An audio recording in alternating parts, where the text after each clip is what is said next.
Bismillahirrahmanirrahim. Assalamualaikum warahmatullahi wabarakatuh. Hari ini kita akan belajar tema 5, subtema 3, pembelajaran 1. Pengaruh perubahan cuaca terhadap kehidupan manusia. Indonesia merupakan negara beriklim tropis. Cuaca berubah-ubah, terkadang panas, berawan, mendung, atau hujan. Keadaan cuaca dipengaruhi oleh 3 unsur, ketiganya adalah matahari, angin, dan air. Cuaca sangat berpengaruh bagi kehidupan manusia, mulai dari ketersediaan sumber daya alam, ketersediaan alat transportasi, bahkan kelancaran aktivitas manusia sehari-hari. Apa saja pengaruh cuaca yang kamu rasakan? Cuaca saat ini memang mudah berubah. Hujan turun sepanjang hari, saluran air tak mampu menampung air hujan. Manusia sering membuang sampah sembarangan. Saluran air tersumbat, lingkungan pun menjadi banjir. Jadi, jika kalian melihat berita di televisi, banyak sekali peristiwa-peristiwa alam yang terjadi akhir-akhir ini. Seperti banjir, kemudian tanah longsor. Itu semuanya karena akibat perbuatan manusia yang tidak menyayangi alam dengan baik serta menjaganya dengan baik. Oleh karena itu, tugas kita sebagai manusia adalah menjaga dan melestarikan alam dengan baik. Cuaca yang sering berganti-ganti seperti ini dapat mempengaruhi kondisi kesehatan manusia. Untuk itu, kita harus menjaga kondisi tubuh. Caranya dengan makan makanan yang bergizi. Kita juga harus berolahraga secara teratur dan jangan lupa untuk beristirahat dengan cukup. Dayu mendapat surat dari Komang. Komang adalah sepupu Dayu di Bali. Bacalah teks surat untuk Dayu. Bacalah dengan nyaring dan intonasi yang tepat. Denpasar 2 Agustus 2017 untuk sepupuku Dayu. Halo Dayu, bagaimana kabarmu dan keluargamu di sana? Semoga semua dalam keadaan sehat. Aku bersama teman-teman ikut membantu korban Gunung Agung, khususnya warga di sekitar yang mulai mengungsi. Keadaan Gunung Agung di Bali mulai waspada. Para pengungsi membutuhkan banyak bantuan. Mereka membutuhkan pakaian dan makanan. Selimut dan peralatan sekolah juga dibutuhkan. Dayu, maukah kalian membantu para pengungsi? Aku tunggu ya kabar selanjutnya darimu. Sampaikan salamku untuk keluargamu. Sampai jumpa. Salam sayang dari sepupumu Komang. Sekarang kita akan merangkum isi teks surat yang telah kita baca dalam bentuk peta pikiran. Nah, di sini ada beberapa kotak yang membentuk sebuah peta pikiran. Yang pertama, kapan dan di mana peristiwa itu terjadi? Nah, dari surat yang sudah kita baca tadi bahwa peristiwa itu terjadi di Denpasar, Bali tanggal 2 Agustus 2017. Selanjutnya, peristiwa apa yang diceritakan dalam isi surat?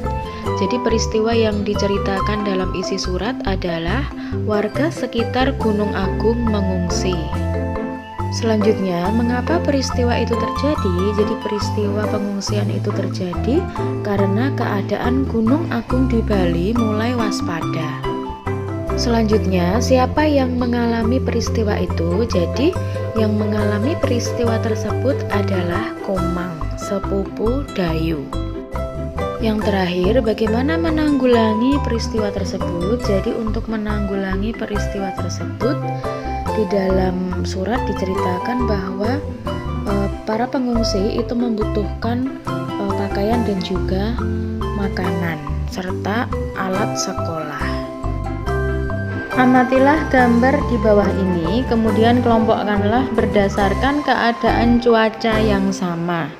Jadi di sini ada beberapa gambar mengenai pakaian ataupun barang-barang serta makanan yang berkaitan dengan keadaan cuaca. Jadi di sini kita akan mengelompokkan beberapa pakaian, ataupun barang dan juga makanan yang berkaitan dengan cuaca panas serta cuaca hujan. Jadi di sini contohnya ketika cuaca panas itu kita bisa minum es kelapa muda, kemudian memakai topi, kemudian memakai kipas angin dan lain-lain. Sedangkan ketika cuaca hujan kita bisa memakai jaket ataupun memakai payung ketika keluar rumah, kemudian memakai selimut, kemudian minum teh hangat, makan bakso ataupun sup dan lain sebagainya. Sekarang kita akan belajar tentang penjumlahan pada pecahan. Jadi kita akan belajar tentang penjumlahan pecahan berpenyebut sama. Ibu membawa satu loyang kecil kue bolu. Kue bolu kemudian dipotong menjadi 4 bagian. Di dalam bus, Dayu makan 1 potong kue, ayah pun makan 1 potong kue. Berapa bagian kue yang telah dimakan Dayu dan ayah? Sekarang coba kalian lihat ilustrasi gambar berikut ini. Jadi kita anggap bahwa ini adalah kue bolu. Ibu tadi membagi kue bolu menjadi 4 bagian. Jadi masing-masing bagian ini berarti nilainya 1/4 karena dibagi atau dipotong menjadi 4. Kemudian di dalam bus, Dayu itu memakan 1 potong kue. Nah, 1 potong kue itu berarti tadi nilainya 1/4. Kemudian ayah pun makan 1 potong kue, berarti ayah juga makan 1/4. Jadi kira-kira berapa bagian kue yang sudah dimakan? Sehingga jika ditulis dalam bentuk pecahan, 1/4 ditambah 1/4. Jadi 1/4 kue yang dimakan Dayu dan ditambah 1/4 kue yang dimakan oleh ayah. Kemudian karena penyebutnya sudah sama, maka kita tinggal jumlahkan pembilangnya. Jadi yang dijumlahkan itu bukan penyebutnya, tetapi pembilangnya saja. Jadi 1 ditambah 1/4 sama dengan 2/4. Maka kue yang telah dimakan oleh Dayu dan ayah adalah 2/4. Untuk tugas kali ini kalian mengerjakan buku paket tema 5 halaman 128 pada buku tulis kalian. Sampai di sini dulu materi kali ini. Semoga bermanfaat. Terima kasih. Assalamualaikum warahmatullahi wabarakatuh. Tetap semangat meskipun belajar dari rumah ya.